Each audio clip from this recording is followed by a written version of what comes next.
Let's go.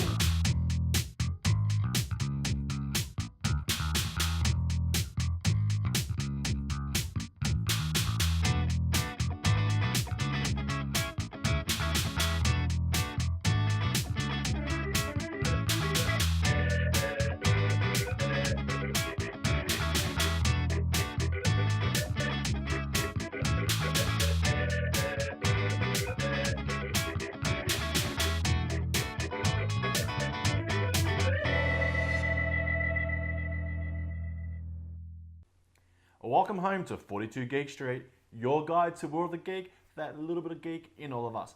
Hi, I'm Ran, and on our very first show, I've got Ron. Hi, Ron. Hi, guys. Now, as the producer of the show, can you help me and the viewers of the show understand what the 42 Geek Street TV show is about and how it got started? Well, in 42 Geek Street actually started out as a podcast, which is still ongoing, which is weekly, where you and I get together and occasionally have guests on board as well. We look at all the news that caught our attention from our Facebook feed. We also do reviews of the movies and television we're watching, updates on games and stuff we've been playing. So all the things, the geeky things that we're really into. And I actually bumped into a friend, Zoltan, and explained to him what we were doing. And he recommended that we investigate the idea of going on to community television on Channel 31, which I then came and broached the idea with you. And we went, Why not? why not? So here we are with our very first TV show on community television. And what we wanted to do was actually do something different to the podcast and actually focus on the geek community, go out there and explore it and just see what's out there and how people interact with each other and explore pop culture and fandom in general. And how they can get involved and what getting involved actually means. And that's a really important part of the concept that we put together, because you know that there's a fan club out there. Well, what does that fan club actually do, and how do I get involved? And when I go along to that first meeting, what is it that's going to happen? So we wanted to explore a little bit of that and share that. So it's as much us learning about it and sharing that experience with the guys. And through that, we've met lots of really interesting and cool people. And we've been really warmly embraced by the geek community. So we've actually really enjoyed that. And a great experience. Now let's look at today's show. What we've got coming up, we're going to see the Tardis Guy. Yes. We're going to have our Destination Geek, where we go visit all the little destinations geeky and we explore what they're all about. Yeah. We're also looking at a collection, which you did. Yeah, so this is our collection. This is our first episode, and this is the very first episode of interview that we did. So we went and we visited Marcey from the Super Marcey podcast, because she's got an awesome collection of Monster High dolls, and we learnt a lot putting together this particular interview, which I think you'll notice when you actually view it for the first time. So let's check it out. Hi everyone, and today on Collector's Corner we're with Marcey from the Super Marcey website, and we're here to check out our awesome collection of Monster High. Hello Marcey, and welcome to the show. Monster High, what got you into that?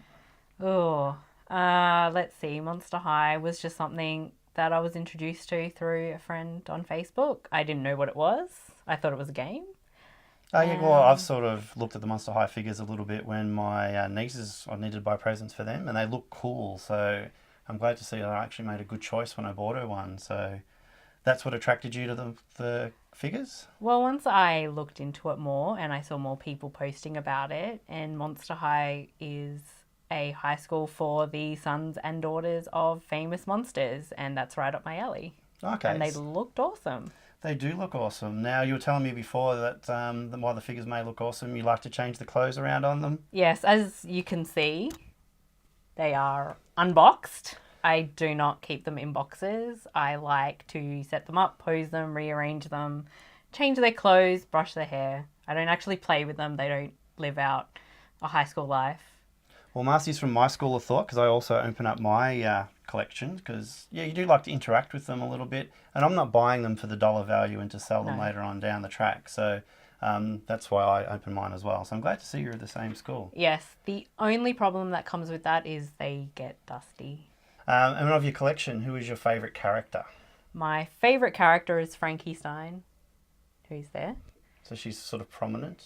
Yes, I have every single one of her dolls. I'm only missing one at the moment. And that's a hard one to get, or? It hasn't been released in Australia, which is why I don't have it. Okay, fair enough then. And you were telling me before that one of these figures here is actually a rare collectible that's really hard to get. Slow-mo. He is a zombie, and the boy figures, they don't release very many of them. And he's a very rare one. I don't think it's officially been released, but somehow Big W got them, and I scooped one up, and my pictures went viral online. There you go. So, how, given that, how do you actually collect these, and where do you get them from? The best place, if you're just a casual, would be Kmart, Target, Maya, Toy World, Toys R Us. Yeah, so there's sort of a lot of standard figures in that regards, much like Barbie dolls? Yes. And then they have collector's edition ones? They only do exclusive San Diego Comic-Con editions once a year. Okay. And other than that, you can pretty much get everything. You can go online, go to eBay, find groups, trade, sell. Oh, so there's a big community that also... There is a huge community. Once you come out of the doll collecting closet, you meet a lot more people that do the same thing. Ah, that's cool. And that's San Diego Comic-Con. You've got one of those. It is the prize of your collection? Yes, it is the only one I have in a box. She will stay in the box. So why is she so special to you? Because I like her. Box, yeah. Well, she is an exclusive, and I promised myself if I had any exclusives, they would stay in the box. Okay. She's a character that they haven't released any other dolls, so I'm hoping they'll release more down the track. Yeah, and she's what they call the Power Ghoul line, where they're like superheroes, and they come with a comic book. And she's a spider, so she has lots of arms. Okay, cool. So Marcey, what was the first figure you actually collected? My first figure, which was a present, is Frankie Stein. She's from the I Love Fashion collection, and I had her for a while before I got another one. I was a little bit nervous to start adding to the collection, but I loved her so much I went and got another one. And you collect other things as well? Yes. That sort of got put into a drawer now that you've got this awesome collection?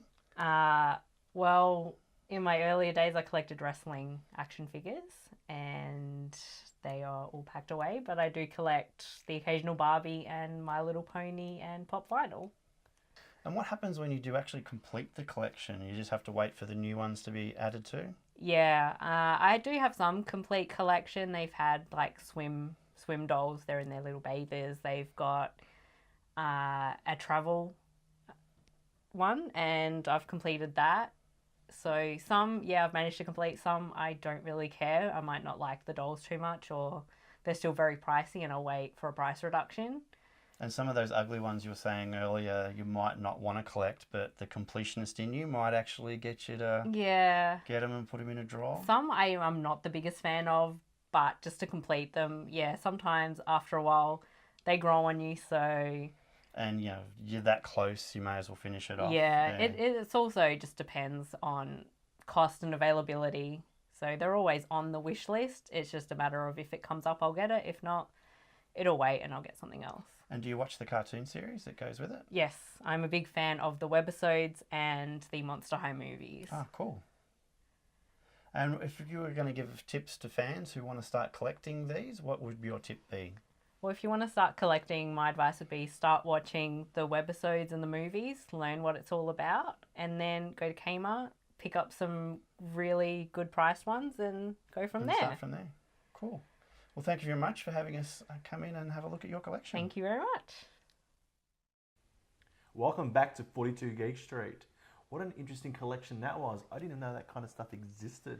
Yeah, well, being that I've got a couple of young nieces, I knew about Monster High. And if I was a girl and getting into dolls, they're the dolls I would get into. They are awesome. And Marcey's really passionate about them. And you could really tell, like when we were speaking to her off camera, just how much she's really into those. And they're actually a really cool looking thing. Spread as they were all through the bedroom was actually really, really cool. And yeah, thanks to Marcey for letting us come and being our very first guest on 42 Geek Street. And it was really interesting how both of you have your collections outside the box. That's something that came up in the interview that I was really surprised about, is both of you do that. Where a lot of collectors keep it all. Yeah, I like to play with my dolls because I collect dolls as well. So I collect action figures because they're not dolls. They're not dolls. So Marcey was the very first day of shooting. The very second day, we actually went down to Elstonwick because there was a pop-up Tardis day to meet the Tardis Guy.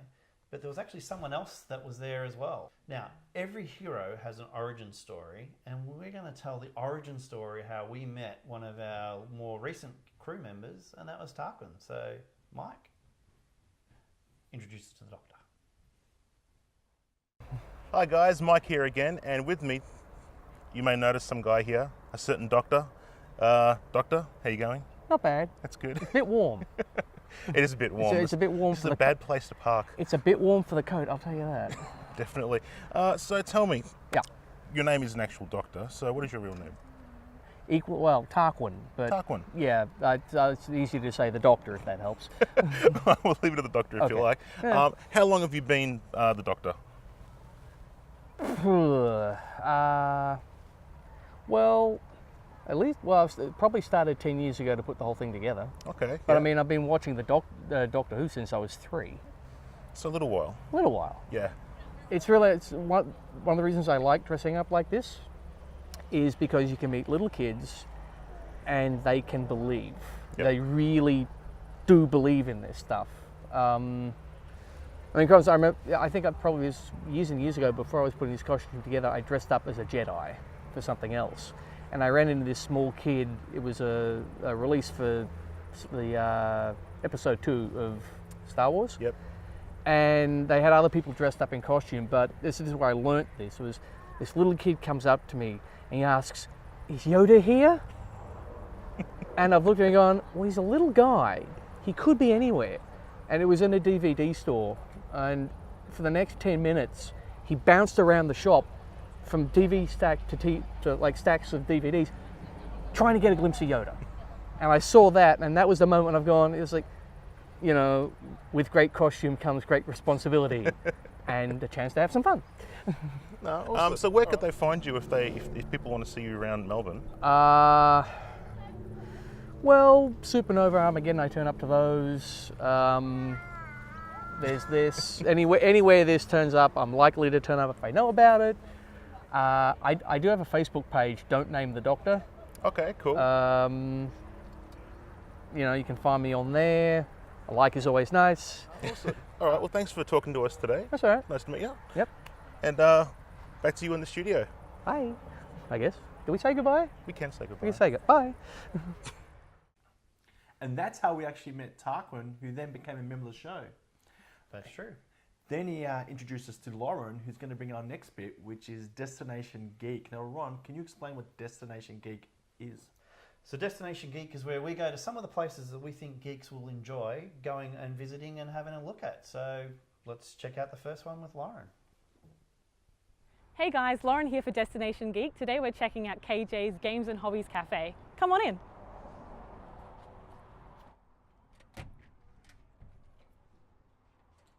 I'm here with Ian. Thanks for letting us come to the store. Tell us all about KayJays. No, it's my pleasure. Well, KayJays is a gaming store that caters for all sorts of gaming, particularly for the geeks in the world. We have all the events you can imagine. Every night of the week we've packed out with various gaming events and tournaments and whatnot, and we encourage everybody to participate at least a little bit and play more games, as Will Wheaton would say. Beautiful. And I was going to say, what got you into gaming initially? Way back when my dad used to play tabletop wargaming in Manchester Town Hall, I used to tag along, and it sort of just grew from there. I really came into my own when I was about 10 or 12 and started playing an old role-playing game called Dragon Quest, which was died an ugly death, and D&D took over, and from there it's basically just history. I've played all sorts of games ever since. Wonderful. And what inspired you to basically open up the store? What got you into making this into sort of like a life choice career? Well, to be quite frank, I'm 45 years old with a master's, and it's difficult to get unemployed, so I thought I'd just do something I loved, gaming. Wonderful, wonderful. Now you're trying to really focus on the community element of gaming now that you've moved out to this location. Care to tell us a little more about that?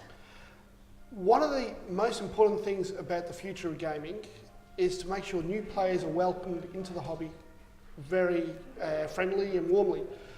And the only way to do that is to make sure that all the community participates in getting new blood into the scene. And sometimes it's a little bit difficult for people to find an entranceway, and that's what I'm trying to do here, is provide a nice entranceway for new geeks to game.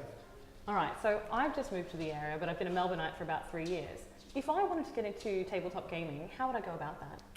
Well, tabletop gaming is quite a broad term, but the best way to start is popping into a store like KayJays and get involved with the people that actually are playing the games. Get involved with board game or some miniatures.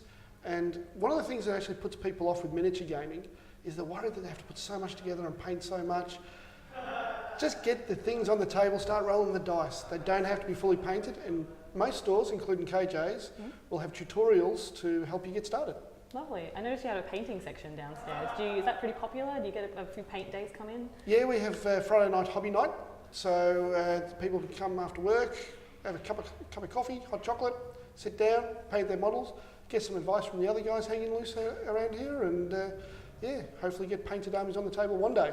But you don't have to be painted. Lovely. You also encourage people to bring their own games from home if they just want a nice area to hang out. They can't kind of get a quiet moment at home. This is a good place to settle in. Most definitely. Well, there's a lot of games out there that need a lot of players. And one of the things that people find, they buy a game, it sits on the shelf gathering dust. It's great to come to a game shop and find other players to play it. So bring the game, whatever games you want. We have a library of games here as well. Beautiful. And hopefully that will increase as well as we establish the Western Front Gaming Group Club. And just bring whatever games they want and just play more games. And if people can't find other people to play with, are there events that you hold? Every night of the week. We have all our events on our website and on our Facebook. If anybody wants to suggest an event, just shoot me a message and we'll try to get a crew together to play it. Wonderful, wonderful. You can find those links on 42geekstreet.com.au. So how would we find those events? Well, my website is KayJays, KayJays.com.au, or you can basically just put KayJays into the search engine for Facebook and you'll find us eventually. We're in Footscray, we're not far from the Reverend's Hotel if you're familiar with the area, so you can pop in for a beer after a game. Killer, thank you so much. Coming up next on 42 Geek Street, Mike's talking to the Tardis Guy. True story. Welcome back to 42 Geek Street. Now, do you remember early on when we were speaking to Tarquin at Alstonwick Park with the TARDIS? Well, let's meet the guy who actually built the TARDIS. Hi, it's Mike here from 42 Geek Street, and with me today I have Alan, also known as the Tardis Guy. Hey. And for very good reason, if you see behind this. What brought you to doing TARDISes, and what was the first thing that wanted you to decide, I want to start building TARDISes? The first TARDIS I built was in Brisbane, Yeah. and it was for a friend of mine who's a huge Doctor Who fan. Now, I build TARDISes for a living, so I'm a fairly big Doctor Who fan, but this guy is off the scale. So he basically said, can you build me one? I said, you buy the materials, I'll build it for you. I'm a carpenter by trade, so we just built it over a couple of months. Yep. And then I moved down to Melbourne and got involved in the convention circuit and was asked to build this one for Armageddon a few years ago. Yep. And that's when this whole Tardis Guy thing just took off. And now we're building them for people, we're going to events, weddings, functions, and just hanging out in parks with random people. Yeah, well, that's a good thing. Yeah. So is that your main reason for deciding to come down to Melbourne as well? No. Melbourne was just a move for work for my partner. Yeah. And now we're down here. We're just into everything. Melbourne's such it's a massively fun place to be. And if there's something you want to do, you can do it.